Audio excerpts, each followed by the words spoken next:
Assalamualaikum warahmatullahi wabarakatuh. Di sini saya Nafila Aulia Mafiro. Di sini saya akan menampilkan video pembelajaran PAI dari kelas 11. Simak video berikut ya.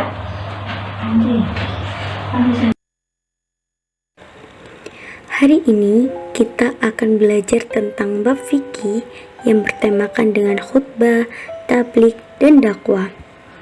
Mari kita simak pembelajaran hari ini dengan seksama. Sebelum itu, kita berdoa terlebih dahulu supaya ilmu yang kita dapatkan pada hari ini mendapat barokah dari Allah. Oke, yang pertama kita akan membahas tentang definisi khutbah.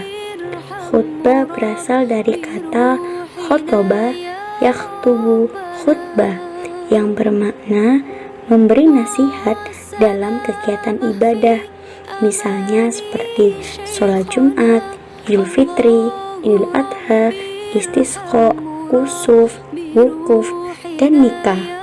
Kemudian, menurut istilah, khutbah berarti kegiatan ceramah kepada sejumlah orang Islam dengan syarat dan rukun tertentu.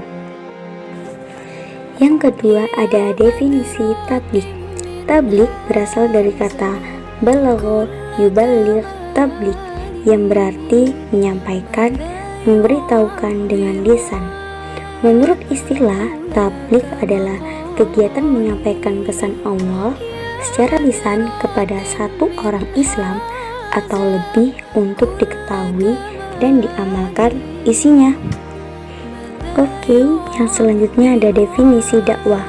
Dakwah berasal dari kata da'a yad'u da'watan yang berarti memanggil, menyeru, mengajak pada sesuatu hal. Kemudian menurut istilah, dakwah adalah kegiatan mengajak orang lain, seseorang atau lebih ke jalan Allah secara lisan atau perbuatan. Oke, yang selanjutnya ada ketentuan-ketentuan khutbah. Yang pertama ada ketentuan syarat khotib, yaitu terdiri dari Islam, baligh, berakal sehat, dan mengetahui ilmu agama. Kemudian ketentuan yang kedua ada syarat dua khutbah. Yang pertama ada khutbah dilaksanakan sesudah masuk waktu duhur, dan yang kedua khotib duduk di antara dua khutbah.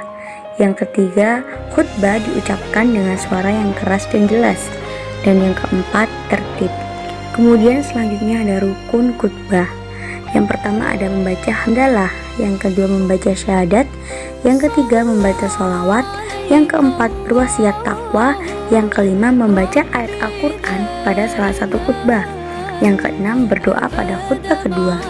Ketentuan yang terakhir yaitu sunnah khutbah. Yang pertama ada khotib berdiri ketika khutbah, yang kedua mengawali khutbah dengan memberi salam, yang ketiga khutbah hendaknya jelas, mudah dipahami, tidak terlalu panjang.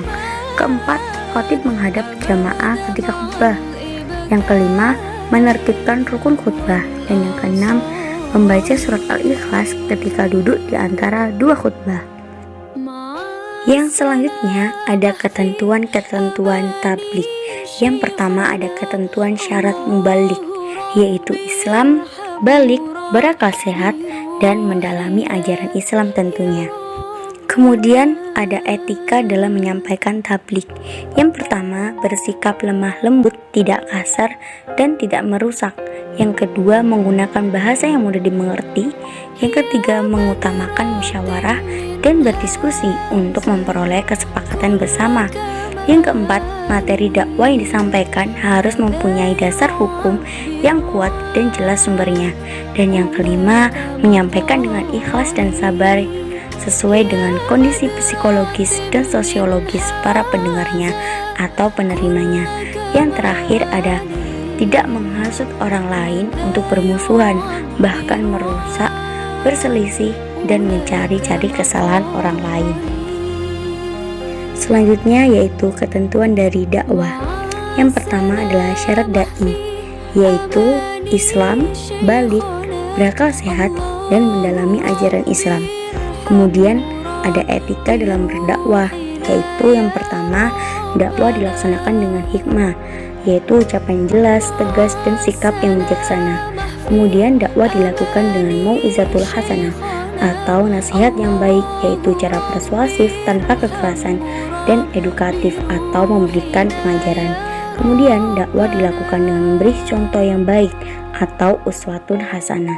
Kemudian yang terakhir, dakwah dilakukan dengan mujadalah, yaitu diskusi atau tukar pikiran yang berjalan secara dinamis dan santun serta menghargai pendapat orang lain. Oke, pembahasan terakhir yaitu pentingnya khutbah, tabligh, dan dakwah. Yang pertama ada pentingnya khutbah. Sebagaimana dijelaskan di atas bahwa khutbah masuk pada aktivitas ibadah. Maka dari itu khutbah tidak mungkin bisa ditinggalkan karena akan membatalkan rangkaian aktivitas ibadah. Contohnya, apabila sholat Jumat tidak ada khutbahnya, maka sholat Jumat itu tidak akan sah. Kemudian apabila wukuf di Arafah tidak ada khutbah, maka wukufnya juga tidak akan sah. Kemudian pentingnya tabligh. Salah satu sifat wajib bagi Rasul adalah yakni menyampaikan wahyu dari Allah kepada umatnya.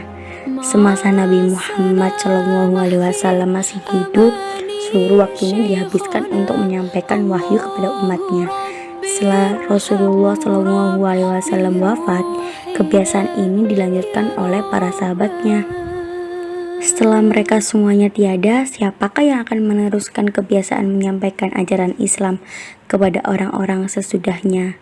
Kita sebagai siswa muslim punya tanggung jawab untuk meneruskan kebiasaan bertabligh tersebut.